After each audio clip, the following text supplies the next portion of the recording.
को तो किसी किस्म का कोई डाउट का मामला नहीं है कि हजरत की तार कहाँ से हिलाई जाती है।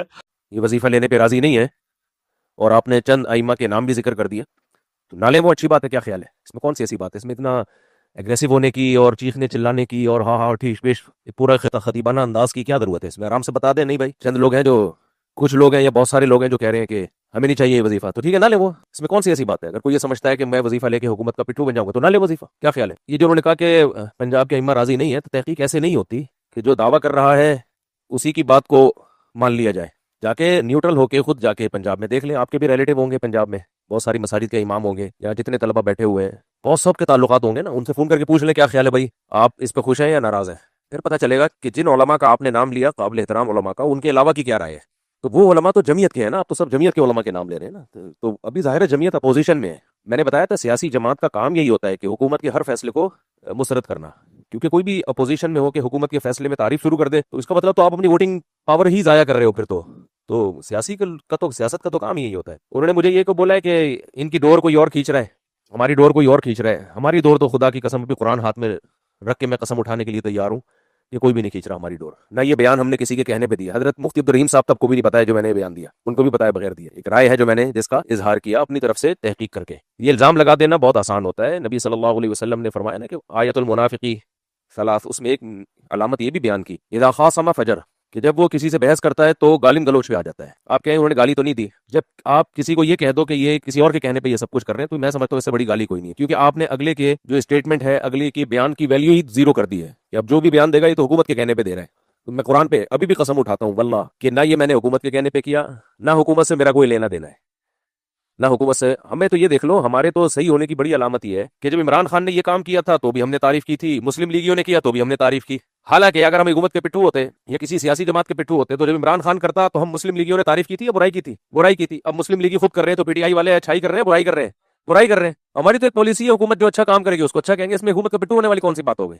क्योंकि हम खुद इमाम है, हम खुद मसाजिद के मौलवी हैं, इसलिए हमने तारीफ की है कि उलमा को अगर कुछ प्रोटोकॉल मिल रहा है, पैसे मिल रहे हैं, वेल डन, सुभान अल्लाह, बहुत अच्छा। जरदारी भी ये काम करता, मौलाना फजल रहमान भी ये काम करते तो बहुत अच्छा। और इसी तरह केपीके के बारे में जो बात की है कि केपीके में फला इमाम, वो हालात देख के हमें अंदाजा हुआ है कि जी वो कैसे वो हुकूमत के फेवर में बातें कर रहे हैं और कैसे वो हालात देख के अंदाजा हुआ है। हुकूमत के फेवर में सियासी जमातें जब उनको कोई सीट वीट मिल जाती है ना, तो जितना वो हुकूमत को फेवर देती है इतना कोई भी नहीं देता। ये आप जनरल मुशर्रफ से भी पहले के दौर से आप देखते चले जाओ, जो हुकूमत में होगा वो खिलाफ ही होगा, आप उसके खिलाफ ही होगे। लेकिन जब आपके साथ कोई बार्गेनिंग हो जाए तो फिर आप जो फेवर देते हो वो सबको पता है, मेरा ख्याल है उस पर दो राय नहीं है। और हम तो उसकी भी तावील करते हैं कि भाई सियासी हिकमत का तकाजा ही है, क्या ख्याल है भाई? बाकी केपीके में भी किसने क्या देखा आप जाके देख के आओ, आपके रिलेटिव है ना, आप कितने बच्चे यहाँ केपीके के बैठे हुए हैं माशाल्लाह बहुत सारे। आप अपने अपने गांव में, इलाकों में फोन करो, जिस जिस इमाम को मुराद मिल रही है, हाँ भाई कोई शराइतनामा तुमसे लिखवाया गया, कोई तुम्हें पर्चे पकड़ाए गए हैं बयान करने के लिए। अगर हुकूमत ने केपीके में पर्चे पकड़ाए हैं तो उसका इस वजीफे से कोई ताल्लुक नहीं है। मुझे नहीं पता पकड़ाए हैं कि नहीं पकड़ाए, अगर पकड़ाए भी है तो आप जाओ जरा उन आइमा कराम से पूछो, आप लोग फोन करो आज, मुझे शाम तक रिपोर्ट पेश कर देना, हाँ भाई तुम्हें इतने पैसे मिल रहे हैं, क्या ख्याल है, सेट चल रहा है मामला। हमारे तो जो भी जानने वाले हैं, जिनको भी मिल रहे हैं, अगर उलमा इसको मुस्तरद कर देते तो पठान तो वैसे ही किसी का गुलाम बनने से नहीं बनता इतने आराम से, वो तो वैसे ही मुंह तोड़ देगा। वो सारे 25-25, 15-15 हजार लेके गुलाम बने हुए हैं, ये कमाल की बात है यार। तो आप न्यूट्रल होकर तहकीक करो, आप केपीके में फोन कर दो, इमाम साहब आपको पैसे मिल रहे हैं, कोई हुकूमत ने दबाव डाला आपके ऊपर, कोई मसला हुआ। मेरा ख्याल है हम खुद भी किसी के लिए ना करें और जो कर रहा हो उसमें भी रुकावट डालें, ये नामुनासिब है। हमारे सब लोग, हम मुझ समेत, गाड़ियां लेके घूमते हैं, एक लग्जरी लाइफ गुजार रहे हैं, मैं भी उसमें दाखिल हूँ, 4-4 बीवियां लेके घूम रहे हैं, जहाजों में सफर हो रहे हैं। इमाम को अगर कोई मुराद मिल रही हो, सिर्फ उसको सियासत की फेंट चढ़ा देना, सिर्फ सियासत कि चूंकि अभी मरियम नवाज ने ये काम किया है तो ये मुनासिब नहीं है। और जब वही आपके इत्तेहादी हो, अच्छा मरियम नवाज को लाने वाला कौन है? आप लेकर आए हो ना, पीडीएम के सरबरा तो आप थे, गिराया आपने। हम उनके एहतराम करते हैं, मौलाना फजल रहमान का, उनकी जात पे तनकीद मकसद नहीं है। मेरा मकसद ये है कि हम तो हुकूमत के पिट्ठू नहीं है, लेकिन आप किसी की हिमायत इतनी करो कि अफोर्ड कर सको और तकरीरें करना छोड़ दें। अपनी हैसियत देखो और कायद मिल्लत इस्लामिया हजरत मौलाना फजल रहमान दामत बरकातुहुल आलिया की हैसियत देखें। उस वक्त भी आप उस बात को पी गए, मैं खामोश रहा, मैं चुप रहा, चलो ठीक है एहसास हो गया होगा, फिर आपने हस्बे आदत हजरत कायद मिल्लत इस्लामिया के लिए बातें करना शुरू कर दी है। उनके मौकिफ को, एक हल्के की राय, इतने उलमा की राय को इस तरह डिवैल्यू करने की कोशिश की है। क्या करना चाहते हैं आप लोग? क्या एजेंडा है आप लोगों का? भाई लेना, आप बने हुकूमती कासलिस, हुकूमती टाउट बने, हमें क्या मसला है? आप कभी छुपते हैं उलमाए कराम के नाम के पीछे, कभी छुपते हैं दारुल इफ्ता वल इरशाद के पीछे, कभी छुपते हैं जामिअतुर रशीद की वजह से, कभी छुपते हैं उलमा के बोर्ड की वजह से। अगर इतना आपको सियासी मैदान में आने का शौक है ना, बनाएं अपनी सियासी जमात और आए इस मैदान में। जितना दाल, तेल, पानी का भाव है ना, वो सारा आपके सामने आ जाएगा। मुफ्ती साहब मैं तो बहुत हैरान हूँ हमने तो आप लोगों का इतना दिफा किया, अपना समझ के इतना दिफा किया कि अपनी सैयदा माँ को गालियां दिलवाई, अपनी बहनों के, बीवियों के, बेटियों की गालियां मैंने बर्दाश्त की, आपका तहफ़्फ़ुज़ किया। इसी तरह हजरत मौलाना मुफ्ती अब्दुल रहीम साहब के ऊपर जब इस तरह ये बिल्ले हमले आवर थे और मौलाना की सफेद ऋषि तक कभी हया नहीं कर रहे थे, मैंने उस वक्त भी कितने ही लोगों की गालियां बर्दाश्त की, पर आपको अपना समझा, आलिम दीन समझा और एक मदरसे का साथी समझा और आपका तहफ़्फ़ुज़ किया मैंने। आपको इतना भी जो है ना, क्या कहते हैं, ख्याल नहीं आया विफाकुल मदारिस अल अरबिया के ओरिजिनल अकाबरीन के लिए आप क्या प्लास्टिक के डमी अकाबरीन बन रहे हैं? इन जुमला अकाबर के मुकाबले में, हजरत मौलाना फजलुर रहमान जैसे बंदे के मुकाबले में आप उनकी राय, जाती राय, छोटा वैल्यू फलां पर इस तरह के मामलात में आप बात करते हैं। कुछ तो ख्याल करें मौलाना, आप कहाँ बैठे हैं? इसीलिए मैंने ये लहजा इख्तियार किया है। इसमें आप लोग संभल गए, वरना मैं भी इंशाअल्लाह ताला कमर कस के बैठा हूं, मैं टिट फॉर टिट जवाब दूंगा। याद रखें, एक पत्थर उठा, एक इंशाअल्लाह ताला पहाड़ से जवाब दिया जाएगा। मुझे आप मेरी जबान से नहीं रोक सकते और मैं ऐसे जवाब दूंगा जैसे जवाब देने का हक है। खबरदार जो विफाकुल मदारिस अल अरबिया क्या काबिरीन को ज़ाती राय कहा या हजरत कायद जमीयत मौलाना फजलुर रहमान की बात करके और झूठ बोल के अवाम के सामने कि जी ये लोग भी तो हुकूमती तनख्वाहें लेते हैं, हुकूमती मराहत लेते हैं। भाई वो अवामी ओहदा है, मौलाना फजलुर रहमान अवामी ओहदे पर बैठे हैं, वो एमएनए हैं, तो अवामी ओहदे पर उन्होंने बैठ के हुकूमत को ये एहसान नहीं कर रही, उनको जो तनख्वाह दे रही है आप उसको उठा के कहते हैं नहीं इमाम मस्जिद को भी उसकी तनख्वाह दी जाए। दलाइल का जवाब ना दलाइल से दिया करें, वो बिल्कुल खतीबाना हुई भी है, फलाना दामत बरकातुम, फलामत दामत बरकातुम। भाई जितने दामत बरकातुम का आपने नाम लिया उनके अलावा सब हमारे हामी है इस फैसले में, वो मीडिया पे नहीं है। लोग मुफ्ती तकी उस्मानी साहब का हवाला दे रहे हैं कि हम मदारिस लोग हुकूमत से मुराद नहीं लेंगे, तो मदारिस को मुराद कौन दे रहा है भाई? हजरत मुफ्ती तकी साहब ने इमामों के बारे में कुछ भी नहीं कहा, मदारिस के बारे में कहा है। तो ठीक है, जिसका जो मदरसा है वो उसमें उसको इख्तियार है कि हुकूमत से, जामिया ने भी नहीं लिया आज तक हुकूमत से कोई मुराद, कभी भी नहीं, 1 रुपया नहीं लिया हुकूमत से मदरसे के लिए, तो ना अपनी जात के लिए लिया हजरत मुफ्ती इब्राहिम साहब। हाँ, ये एक मुराद तो सब लेते हैं कि कानूनी पेचीदगी आई हुई हो, कहीं रजिस्ट्रेशन का मसला हो, ये मुराद तो फिर इसके तो गवर्नमेंट के अलावा कोई कर नहीं सकता ना। हजरत मुफ्ती इब्राहिम साहब के बच्चों के आप जायदादें देख लो कितनी है, मुफ्ती अब्दुल रहीम साहब को देख लो और बाकी जिन जिन के आप नाम ले रहे हो उनमें बाज के देख लो कितने हैं। तो हम नहीं चाहते अपना मुंह खोलें, आप जो है ना एतराजात करो, हमारी राय से इख्तलाफ करो, लेकिन जब आप हमें दरबारी और सरकारी बोलते हो ना तो आपके पास कोई दलील नहीं होती। हमारा मुंह खुल गया ना तो बहुत बड़ा मसला हो जाएगा, आपके लिए बहुत बड़ा मसला हो जाएगा। इसलिए हम चाहते हैं कि सबका एहतराम लोगों के दिलों में रहे, राय के इख्तलाफ राय की हद तक रखा जाए। उसमें खिताब खतीबाना तकरीरें और फलाना दामत बरकातुम, कोई खतीब तोड़ी है जो शियों के खिलाफ तकरीर कर रहे हो, आप जवाब दे दो। आपने कहा कि केपीके में जिन उलमा को वजीफे दिए गए हैं वो सब हुकूमती की बोली बोल रहे हैं, बज़ाहिर दलील है अगर ये सही हो जिन लोग को दिए गए तो जाए तहकीक कर लें, आप लोग तहकीक कर लें जिन लोगों को वजीफे दिए। हाँ भाई, बाकी हजरत मौलाना कारी खलीफ जालंधरी साहब हमारे लिए काबिल एहतराम है, उन्होंने जो पर्चा शराइत का दिखाया है वो पर्चा ही फेक है, वो पर्चा ही ठीक नहीं है। हमने तो उस पर्चे का भी जिक्र नहीं किया अपनी तकरीर में। जाहिर है हजरत को किसी ने गलत फहमी दिला दी होगी, हम तमस्कुर नहीं करते, हमें जानते हैं कि गलत फहमी किसी को भी हो सकती है। फिर जामिया हफ्सा का भी इन्होंने दोबारा उठा लिया है कि जामिया हफ्सा के केस में आप क्यों पढ़े, जामिया हफ्सा को पढ़ना चाहिए था। जामिया हफ्सा का मसला रियासत का है और वहाँ उलमा की तरफ से गलत बयानी हुई थी कि इतनी बच्चियां शहीद हुई हैं, जिन उलमा में ज़र्ब मोमिन भी था, जामिया रशीद भी था। तो इस पर तो इश्काल होना चाहिए कि उसी वक्त रुजू का ऐलान करना चाहिए था। 18 साल बाद क्यों किया? रुजू पे तो शाबाशी देनी चाहिए कि जो गलत बयानी की थी आप लोगों ने उससे रुजू कर लिया। मैंने बताया ना, मैंने भी बयान दिया था कि इतनी बच्चियां शहीद हुई हैं, लेकिन मुझे जब पता चला कि यार ये तो फेक रिपोर्ट है तो मैंने 7 साल पहले रुजू का ऐलान कर दिया था। मेरा बयान पड़ा हुआ है 7 साल पहले, 7 साल पहले का। जामिया ने नहीं किया ऐलान क्योंकि मसला दब गया था, मसला दब गया था जामिया हफ्सा का। उस्ताद साहब ने, मुफ्ती इब्राहिम साहब ने सोचा दब गया, छोड़ो अब क्या उसमें दोबारा छूट जाएगा। अब 18 साल के बाद मसला दोबारा उठाया गया है खवारिज की तरफ से। अब चूंकि मौलाना अब्दुल वाहिद कुरैशी साहब का खवारिज का उनको पता ही नहीं है, मालूमात नहीं है उनको, तो उनको नहीं पता कि ये मसला जामिया ने नहीं उठाया, खवारिज ने उठाया है और रियासत का वजूद खतरे में पड़ा इसकी वजह से। मुफ्ती इब्राहिम साहब चूंकि रियासत से, पाकिस्तान से मोहब्बत करते हैं, इसलिए उन्होंने अपनी इज्जत की परवाह नहीं की और हक को बयान कर दिया कि ये जो नज़्मों में जामिया हफ्सा का तज़किरा किया जा रहा है, इतनी बच्चियां शहीद हुई, गलत है, क्योंकि वो रियासत से वाकई मोहब्बत करते हैं, उनकी कोई सियासी जमात से लेना देना नहीं है उनको। आपका तो चूंकि सियासी जमात से लेना देना है, लिहाजा आपकी मजबूरी है। कल हजरत मौलाना फजलुर रहमान साहब में, मेरा मकसद किसी पे तंज करना नहीं है, लेकिन आप इतना दिफा करो ना कि जितना एफोर्ड कर सकते हो। मौलाना फजलुर रहमान कल तक इमरान खान को यहूदी एजेंट नहीं कहते थे, उन्होंने रुजू नहीं किया इससे, तो आप क्यों इसका जवाब पी जाते हो? आप कहोगे सियासत है, ठीक है सियासत है, तो आपके लिए सियासत में सब कुछ जायज है। हमारे लिए मुल्क की बका के लिए, मुल्क को बचाने के लिए कुछ भी जायज नहीं है। इमामों के हालात को दुरुस्त करने के लिए उनकी तनख्वाहें मिल जाए, इसके लिए एक बयान देना भी जायज नहीं है। बस जो कायद ने कह दिया हम दो मिलाते रहे उसके आगे, उनके आगे, ये कौन सा हो गया भाई इख्तिलाफ राय का? अबू हनीफा का इमाम शाफी से इख्तिलाफ हो सकता है, इमाम शाफी का अबू हनीफा रहमतुल्लाह से इख्तिलाफ हो सकता है, इतने बड़े बड़े इमाम का आपस में इख्तिलाफ हो सकता है, तो किसी आलिम का मौलाना फजलुर रहमान से इख्तिलाफ नहीं हो सकता। वो उनको बुरा भला थोड़ी कह रहे हैं कि वो करप्ट है या 2 नंबर है। एक स्टेटमेंट आई है, उस पर एक बयान दिया है कि नहीं हमारी राय से मुख्तलिफ है, तो बस खत्म हो गई बात। आपको उनकी ये राय, हमारी ये राय, जिस पे ये दलाइल है। इस पे इतना एग्रेसिव होने की क्या जरूरत है, इतना जज्बाती होने की क्या जरूरत है। बाकी जामिया हफ्सा वाली बात हम तो नहीं उठा रहे थे, इन्होंने दोबारा उठाई है। जेयूआई के कोई कारकुन है, उन्होंने मुझे बहुत सख्त मैसेज भेजे ना कि तुम्हारी बेटी बहन शहीद हुई होती जामिया हफ्सा में तो मैं तुमसे पूछता। मैंने उनका जवाब लिख के दिया कि मेरी बेटी बहन शहीद हुई होती आप मुझसे पूछते, मैं मौलाना अब्दुल अजीज साहब से पूछता। सही है ना। पहली बात तो ये कि मैंने बच्ची को पढ़ने के लिए भेजा था, शहीद करवाने के लिए नहीं भेजा था। नंबर 2, मेरी बेटी ये बहन शहीद हुई होती, मुझे उसका नाम पता होता, फौरन मीडिया पे बता देता मेरी ये बहन है, ये मेरी बेटी है, जामिया हफ्सा में शहीद हुई है। तो ये क्या बात है, आप अकीदत की अंधी चादर, आपने मुफ्ती अब्दुल रहीम साहब का बुग़्ज़ पाल लिया है बस, और कुछ भी नहीं। और आपको भी पता है कि कोई बेटी वहां लड़की शहीद नहीं हुई है, मुफ्ती अब्दुल वाहिद कुरैशी साहब को भी पता है, हजरत मौलाना फजलुर रहमान साहब को भी पता है। मैं कसम उठा के कहता हूं मौलाना फजलुर रहमान साहब को पता है कि एक बच्ची भी शहीद नहीं हुई है। वो क्यों बयान नहीं दे रहे मुफ्ती अब्दुल रहीम साहब के फेवर में? इसलिए कि भाई मुखालफत वाली पॉलिसी है ना, फेवर वाली पॉलिसी है ही नहीं। तो आप न्यूट्रल होकर क्यों तकरीर नहीं करते? आप जेयूआई में जब हो तो फिर वहां के प्लेटफॉर्म से आप ठीक है, लेकिन जब आप मेंबर पे बैठे हो दीन की बात करने के लिए, तो फिर लोग आपसे मौलाना फजलुर रहमान के फजाइल सुनने के लिए नहीं बैठे हुए आपके पास, फिर आपसे हक सुनने के लिए बैठे हुए। तो आप किसी को फेवर ना करें, सियासी जलसे में जरूर बात करें। हमने भी इमरान खान के दौर में इमरान खान को सिर्फ इतना फेवर किया कि उसके अच्छे कामों की तारीफ की हमने, जो अच्छे काम किए बस।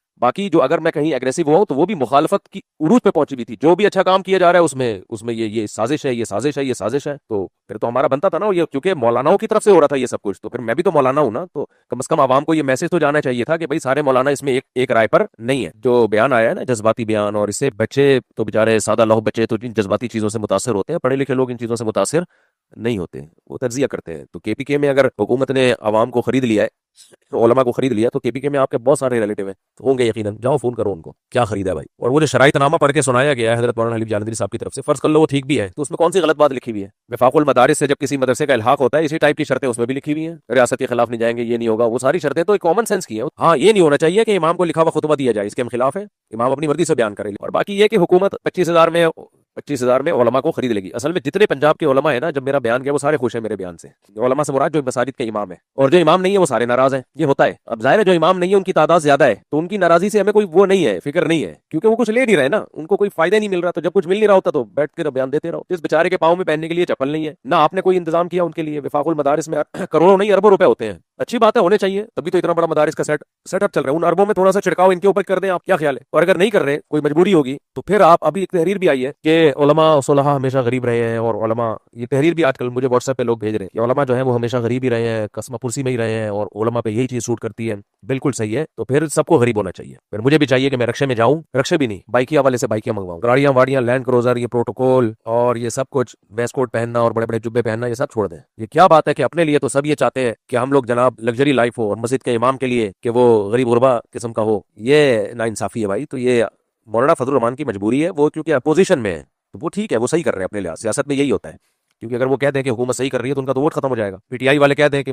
हुकूमत सही कर रही है, पीटीआई की तो हैसियत खत्म हो जाएगी। और यही काम पहले मुस्लिम लीग भी कर रहे थे, हम कोई मरियम नवाज की थोड़ी तारीफ कर रहे हैं। जब इमरान खान ने किया था तो ये लोग भी खिलाफ होंगे, मुझे नहीं पता थे नहीं थे, लेकिन होंगे यकीनन। पहले ये लोग एस्टेब्लिशमेंट के खिलाफ थे कि नहीं थे मुस्लिम लीग के लोग? सुबह शाम आप बाजवा की ऐसी की तैसी करके रखी हुई थी इन लोगों ने, आज वही इत्तेहादी हुए में। जब जनरल मुशर्रफ था तो मौलाना फजलुर रहमान के जलसे में मैंने खुद शिरकत की है, इतना ज्यादा मौलाना फजलुर रहमान ने जनरल मुशर्रफ के खिलाफ तकरीर की, हमने भी नारेबाजी लगाए सब कुछ। लेकिन जब मौलाना फजलुर रहमान इत्तेहादी बन गए तो वो नहीं, फिर वो नहीं थे। तो ये सियासत में चल रहा है, इसमें मैं किसी को बुरा भला नहीं कह रहा, ये सब ये सियासत का हिस्सा है, जमहूरियत इसी का नाम है। तो हम थोड़ी सियासत में है भाई, हम तो जाते हैं वोट दे के आ जाते हैं, जो हमें अच्छा लगता है, बस खत्म। तो इसलिए हमारी मजबूरी नहीं है, आपकी मजबूरी है। आप जो कर रहे हैं आपके लिहाज से ठीक कर रहे हैं आप, हमारी ये मजबूरी है नहीं। ना हम एस्टेब्लिशमेंट के हैं, वल्लाह खुदा की कसम, ना हम हुकूमत के पिट्टू है, ना हम किसी सियासी जमात के। हाँ, इंडिविजुअल लाइफ में किसी सियासी जमात को हम फेवर करेंगे अपनी निजी जिंदगी में, तो वो तो हर एक को हक है ना, लेकिन मिंबर पे थोड़ी हम किसी सियासी जमात के फेवर में है। कोई भी अच्छा काम करे, मौलाना फजलुर रहमान करे हमारे सर आंखों पर, मरियम नवाज करे सर आंखों पर, इमरान खान करे, क्या ख्याल है भाई, सर आंखों पर, फौज करे तो भी सर आंखों पर। अभी फौज ने इंडिया को लोहे के चने चबवा दिए, सुभान अल्लाह, बल्ले बल्ले हो गई भाई। क्या ख्याल है? ये हुकूमत ने जब इमामों को लगाम देनी होगी ना, वो 15-20 हजार में नहीं देगी लगाम। गवर्नमेंट जब आ जाए ना किसी के खिलाफ, चाहे अदल करे चाहे जुल्म करके करे, एक अलग बहस है। इमरान खान पीटीआई, इमरान खान माजी करीब में इमरान खान से ज्यादा पावरफुल कोई वजीर आजम, कोई हीरो आया है? लोग जिसको हीरो मानते हैं, मैं हीरो नहीं कह रहा, फिर वो एक नई बहस छिड़ जाएगी कि आपने इसको हीरो कैसे कह दिया। अवाम कह रही है, ये तो मानते हो ना अवाम के। आज इमरान खान जेल से छुट के आए, बिला मुकाबला जीतेगा कि नहीं जीतेगा, कतई नजर इससे कि वो सही है गलत है, वो एक अलग बहस है, मैं उसमें नहीं पढ़ रहा। पब्लिक क्या कर रही है? इतना मजबूत आदमी, उसको गिरा भी दिया, और इलेक्शन में लाजमी जीतना था उसने, लेकिन जो कुछ इलेक्शन में हुआ है, हम तो ये हक बयान कर रहे हैं, मगर एस्टेब्लिशमेंट के पिट्ठू होते हैं ना, हम ये हक बयान नहीं करते कि उसको जबरदस्ती हराया गया इमरान खान को। आप ये बोलो कि उसको जबरदस्ती हराया गया, आप नहीं बोलोगे क्योंकि आप उस वक्त उसके गिराने वालों में से थे। आप उस वक्त बोलोगे जब आपको भी हराया जाए। तो ये सभी बोल रहे होते हैं, इसमें कोई वो नहीं है, ये सब बोल रहे होते हैं। हम तो उस वक्त भी बोल रहे थे भाई इलेक्शन में 100% धांधली हुई है, 100% से भी ज्यादा धांधली हुई है। जो ये कह के धांधली नहीं हुई है वो पागल है उसको, क्योंकि ऐसी ऐसी जगह से लोग जीते जहां से खड़े ही नहीं हुए थे। एमकेएम के कुछ लोग कह रहे हैं हमें तो पता ही नहीं था हम यहाँ से जीत जाएंगे। अब एस्टेब्लिशमेंट के पास इसका क्या उजर है, वो एस्टेब्लिशमेंट जाने, आप लोग जानो वो क्या इसका उजर पेश करते हैं, वो उनका हेडेक है। लेकिन धांधली तबाह की हुई है। बिला मुकाबला जीतना था किसने? इमरान खान। हुकूमत ने उसको खड्डे लाइन लगा दिया। समझ रहे हो, इतनी पावरफुल होती है गवर्नमेंट जब करने पर आ जाए, जब करने पर आ जाए। इसलिए अगर अल्लाह ना करे इमामों को लगाम देने पे आ गई, मदारिस को बंद करने पर आ गई, कुछ भी नहीं बिगाड़ सकते हम लोग। ये बातें हमारी कुछ भी नहीं। सबसे पहले आप मेरे और आपके लीडर भागेंगे यहाँ से, समझ रहे हो। सबसे पहले अगर सही अप्रोच, क्योंकि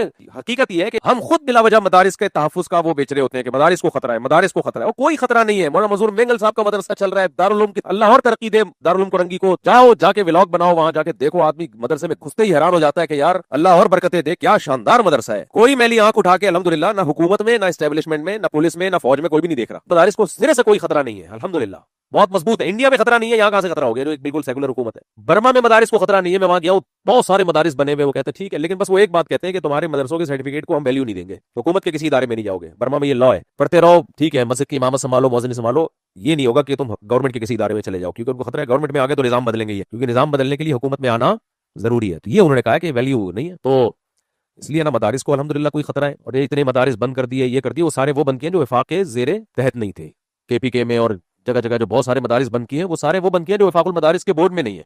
आप वफाकुल मदारिस के बोर्ड में आ जाओ, आप महफूज हो जाओगे। अब मैं इससे कहूं कि वफाकुल मदारिस हुकूमत का पिट्ठू है, ये इल्जाम गलत होगा क्या? नहीं होगा कि जो वफाकुल मदारिस में आता है वो महफूज हो जाता है। मैं एक मदरसा है उसके उसको हर महीने में ताउन करता हूँ, केपीके में है, 2 साल से ताउन कर रहा हूँ। अब जब हमारी एमटीएम फाउंडेशन बनी तो मैंने मदरसे कल मैंने फोन किया उसको, हमने मशवरा किया कि अब मैं पर्सनली ताउन करने के बजाय अपने जाती अकाउंट से फाउंडेशन से ताउन करूँ, एमटीएम फाउंडेशन से। मैंने उनको कल फोन करके पूछा है, आपको नंबर भी देता हूँ, आप जाओ मदरसा भी देख लो और उसके मोतबिम से तहकीक भी कर लो। मुफ्ती तारिक मसूद का कल फोन आया था कि नहीं आया था। मैंने कहा कि मैं अब आपके साथ जो है ना फाउंडेशन के जरिए ताउन करूंगा ताकि एक लीगल वे में काम हो। तो हमारे साथियों ने मशवरा ये किया है कि अगर आप वफाकुल मदारिस के तहत रजिस्टर्ड हैं तो हम ताउन करेंगे, वरना हम ताउन नहीं करेंगे। क्योंकि वफाकुल मदारिस के तहत रजिस्टर्ड नहीं हो तो ऐसा ना हो हम ताउन करें, कल हुकूमत गिरफ्त कर ले कि भाई ये एक ऐसा मदरसा, कोई दहशतगर्दी तो नहीं पल रही यहाँ पे, क्या हो रहा है। तो उन्होंने कहा हम वफाकुल मदारिस के तहत है।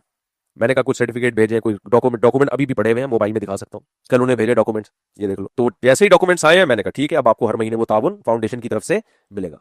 हम तो ताउन कर रहे हैं वफाकुल मदारिस के साथ, क्योंकि हमारे अपने लोग हैं, हमें कोई वो नहीं है। एक इख्तलाफ राय है कि भाई एक ऐसा बोर्ड होना चाहिए जिसकी सर्टिफिकेट की वैल्यू ताकि हुकूमत में जा सके, वो तरीका भी ठीक है। तो जितना है इख्तलाफ उसको उतना रखो ना, एकदम इतना जज्बाती क्यों होते हो। तो वफाकुल मदारिस के तहत है वो मदरसा, तो हमने कहा हमें ताउन करने में कोई टेंशन नहीं होगी। टेंशन इसलिए नहीं होगी, गवर्नमेंट को हम दिखा सकते हैं भाई एक रिलायबल मदरसा है, एक रजिस्टर्ड मदरसा है। तो मदरसा वही सेव है जो वफाकुल मदारिस के या किसी रिलायबल बोर्ड के तहत हो। जो बोर्ड के तहत नहीं है वो सेव नहीं है। तो गवर्नमेंट तो आपको सेव कर रही है, आप वफाकुल मदारिस में आ जाओ, किसी बोर्ड में आओ, मजमा में आओ, विफाक में आओ। तो इसलिए भाई हुकूमत मुखालिफ, हुकूमत की हर चीज में मुखालफत करना आपकी मजबूरी है, हमारी मजबूरी नहीं है। तो आप जो जितनी है बात उसको उतना रहने दे। बाकी बयान शुरू करने से पहले ये तंज करना कि तुम आपकी डोर किसी और के हाथ में, ये किसी आलिम के जेब नहीं करता। ये इल्जामात लगाना, पॉलिसियों से कोई इख्तलाफ करो तो इल्जाम नियतों पे शक ना करो। बाकी हम पे ये भी इल्जाम लगाए जाते हैं कि जी पहले जिहाद करते थे, अब जिहाद से यू टर्न ले लिया। हर बात का मुफ्ती अब्दुल साहब जवाब दे चुके हैं, हर बात का। मुल्ला उमर के दौर में हमने बहुत ताउन किया है, उसकी वजह थी कि मुल्ला उमर किसी अफगानिस्तान को किसी सरजमीन के खिलाफ इस्तेमाल करने के कायल नहीं थे। बाकी हजरत मौलाना फजलुर रहमान साहब जो है वो तो रूस के जिहाद के भी खिलाफ, अफगान तालिबान के जिहाद के भी खिलाफ, वो तो हमेशा से जिहाद के खिलाफ ही रहे हैं। आप उन पे भी एक जुमला बोल दो, हम तो तावील करते हैं उनकी पॉलिसी होगी भाई। पूरी कौम जब कर रही थी, जा रही थी, तो वो उस वक्त भी खिलाफ थे। लेकिन मुफ्ती अब्दुल रहीम ने उनके खिलाफ कोई लफ्ज बोला था कि जिहाद को नहीं मानते या फलाना है ढिमकाना है? कुछ भी नहीं भाई, उनकी पॉलिसी है, उनका ख्याल है कि नहीं। बाकी रूस के खिलाफ जिहाद हुआ है, मौलाना उसमें खिलाफ थे उसके, हम तो खुद गवाह हैं इस पे। जितने भी जमीयत के बड़े लोग हैं जिनसे मेरी सलाम दुआ है वो अब भी नहीं मानते, हम नहीं मानते उस जिहाद को। पाकिस्तानी इस्तेमाल हुआ है। हालांकि एक बहुत बड़ा सवालिया निशान है कि रूस को भगा दिया, अगर रूस ना भागता, अफगानिस्तान पर कब्जा कर लेता तो कम्युनिज्म पाकिस्तान में आना था ही नहीं, इस्लाम की तो वाट लग जानी थी। उसको भी कह रहे हैं जिहाद नहीं था। फिर मुल्ला उमर का दौर आया, मुल्ला उमर अफगानिस्तान के लिए लड़ रहे थे, खिलाफत कायम करेंगे। हमें मुल्ला उमर से, हमसे ज्यादा मुल्ला उमर को कौन जानता होगा, तो उस वक्त भी साथ दिया। जब देख लिया कि भाई वो ट्रैक से हट रहे हैं, ये तो हक परस्त होने की अलामत है। उनके बाद जब देख लिया कि लोग ट्रैक से हट रहे हैं और अब वहां उनकी सरजमीन को पाकिस्तान के खिलाफ इस्तेमाल किया जा रहा है, और इंडिया से उनके, तो आपने देखा नहीं इंडिया से कितने गहरे ताल्लुकात बन रहे हैं उनके, इसके बाद भी हिमायत करें। तो जो उस वक्त सूटेबल था वो उस वक्त किया मुफ्ती इब्राहिम साहब ने, जो इस वक्त है वो इस वक्त किया। हालात के लिहाज से पॉलिसी चेंज हुई। आप पर सवालिया निशान है कि आप किस तरफ खड़े हो। अभी आप उनके साथ हो या पाकिस्तान के साथ हो? पहले आप उनके साथ थे या रशिया के साथ थे? किसके साथ थे आप? तो आपकी पॉलिसी अभी तक वाजे नहीं है, हमारी तो बिल्कुल 2-2-4 की तरह है। जिस वक्त जो हालात हुए उसके हिसाब से बात कर ली। पहले भी किसी से नहीं डरते थे, अभी किसी से नहीं डरे। समझते हैं कि नहीं समझते? तो रियासत बचाना अलग चीज है, एस्टेब्लिशमेंट का पिट्ठू बनना अलग चीज है। नाम पहले पिट्ठू थे, ना अब है, ना इंशाल्लाह आइंदा होंगे। हमें जरूरत ही नहीं किसी का पिट्ठू। और ये मजमा बनाने का, इसमें खुफिया एजेंसी का कोई किरदार नहीं है। मजमा जो बोर्ड बनाया है, तालीमी बोर्ड बनते रहते हैं, इसमें ISI का या एस्टेब्लिशमेंट के फरिश्तों को भी पता नहीं होगा कि जब ये मजमा बन रहा था, आपकी राय से इख्तलाफ हुआ, एक बोर्ड बनाया, आप उस पर जो इश्कालात है करो। ये कि जो भी आपकी राय से अलग जाएगा, ये फलाने का पिट्ठू है, ये फलाने की, इसकी डोर है किसी और के हाथ में, इसकी डोर किसी और के हाथ में। अजीब बात है यार। कहने पर गवर्नमेंट की तरफ से कोई पाबंदी नहीं है, इल्जामात लगा दो। हमारी डोर किसी और के हाथ में होती, जरूरत क्या है मुझे इसकी? मेरी अपनी कमाई है भाई। मैंने यूट्यूब पे बताया है कि मेरी सोर्स ऑफ इनकम कहाँ से आ रही है। मेरे अकाउंट है, जाके देख लो, उसके अलावा कुछ और आता हो। सही है ना? फाउंडेशन तो अब बनी है जाके, वो भी जितने पैसे आए सारे सवात में हमने टैंकियों में लगा दिए, पानी की टैंकियों में, और चंद कुछ तालीम में लगाई, कुछ मदारिस में बांट दी हमने, उसमें भी हम पैसा नहीं छोड़ते। और फाउंडेशन भी कितनी मुश्किल से बनी, एस्टेब्लिशमेंट के होते फौज हमें खुद फाउंडेशन बना के देती। अभी 4-5 साल लगे हैं, लोहे के चने चबाए हैं, तब जाके एक छोटी सी फाउंडेशन रजिस्टर्ड हुई है कवाकिब कुछ नजर आते हैं कुछ। तो हम नहीं बोलते भाई एस्टेब्लिशमेंट की। हाँ, रियासत को हम पाकिस्तान जिंदाबाद, क्योंकि पाकिस्तान है तो हम लोग हैं, पाकिस्तान नहीं है सबका बेड़ा गर्क हो जाएगा। तो यही बात मौलाना फजल रहमान भी करते हैं। जब वो करते हैं तो वो ठीक है, हम करें तो हम प्रैक्टिकली भी करते हैं, पॉलिसियां ऐसी बनाते हैं जो स्टेट के अगेंस्ट आ जाए। समझते हो कि नहीं समझते? तो मौलाना अब्दुल वाहिद साहब को मेरा पैगाम पहुंचा दें कि अभी अपना लबो लहजे में थोड़ी शाइस्तगी पैदा कर लें।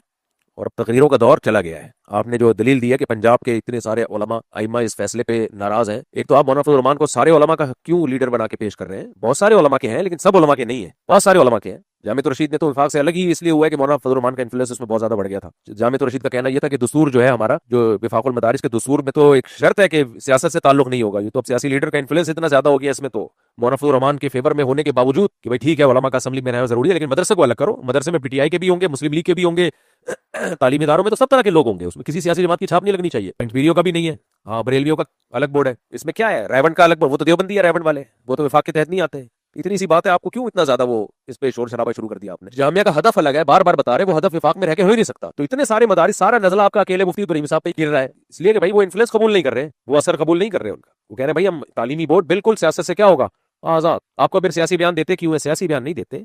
सियासी बयान तो ये होता है कि मुस्लिम लीग के हो तो मुस्लिम लीग को फेवर कर रहे हो, पीटीआई के हो तो पीटीआई को फेवर कर रहे हो। इतनी स्टेटमेंट तो उलमा की जिम्मेदारी होती है कि गवर्नमेंट लेवल पे, जब गवर्नमेंट लेवल पे कोई आता है, चाहे मौलाना फजल रहमान हो चाहे जरदारी हो, तो हुकूमत पाकिस्तान का फैसला होता है। फिर वो किसी शख्सियत का फैसला नहीं होता। तो मरियम नवाज के इस फैसले पर एतराज जो करना चाहिए था ना, वो ये करना चाहिए था। ये एतराज करते तो मैं भी साथ देता।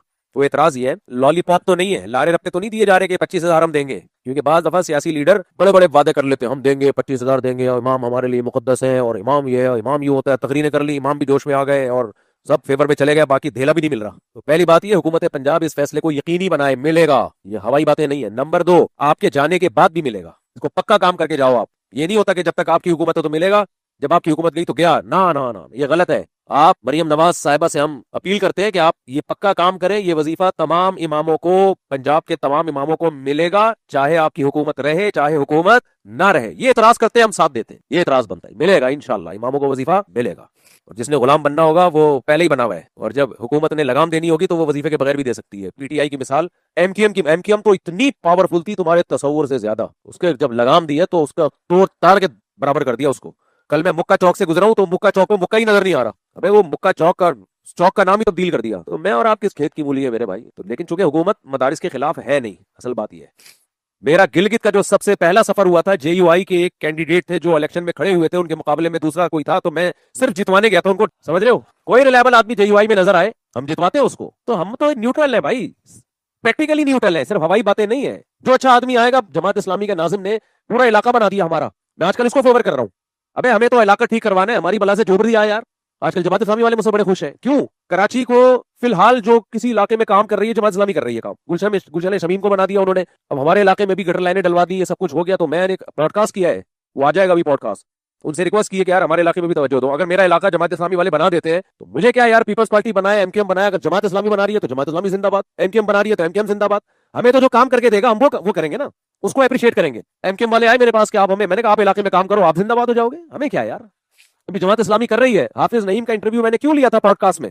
काम किया उसने इलाके में ना, जमात इस्लामी ने। मैंने तो कोशिश की हाफिज नईम को जितवाने की, एस्टेब्लिशमेंट ने पीछे धकेल दिया, जीत के भी हरा दिया। हम एस्टेब्लिशमेंट के पिट्ठू होते तो हाफिज नईम के साथ पॉडकास्ट करता इंतखाबात से पहले। समझ रहे हो कि नहीं समझ रहे? हाफिज नईम को मैंने कोशिश की थी जितवाने की, एस्टेब्लिशमेंट ने नहीं जितवाने दिया। क्यों कोशिश की थी? इसलिए नहीं कि मैं जमात इस्लामी का हूं, इसलिए कि मुझे लग रहा था, और भी जितने पढ़े लिखे लोग थे कह रहे थे यार अब वाहिद हल पाकिस्तान कराची के लिए जमात इस्लामी रह गई है। जमात इस्लामी ने पहले भी काम किए थे, एक मुस्तफा कमाल था एमकेएम के, उसने काम किया है। मुस्तफा कमाल को भी बुला के मैंने अप्रिशिएट किया था, लेकिन मुस्तफा कमाल के बारे में रिपोर्ट ये थी कि अभी उस वक्त, अब का नहीं मुझे पता, उस वक्त उसके साथ पब्लिक नहीं थी। एमकेएम इतने हिस्सों में टूट चुकी थी कि लग नहीं रहा था कि मुस्तफा कमाल के आने का कोई चांस है। तो हमने कहा मिस कॉल और हवाई फायरिंग क्यों की जाए।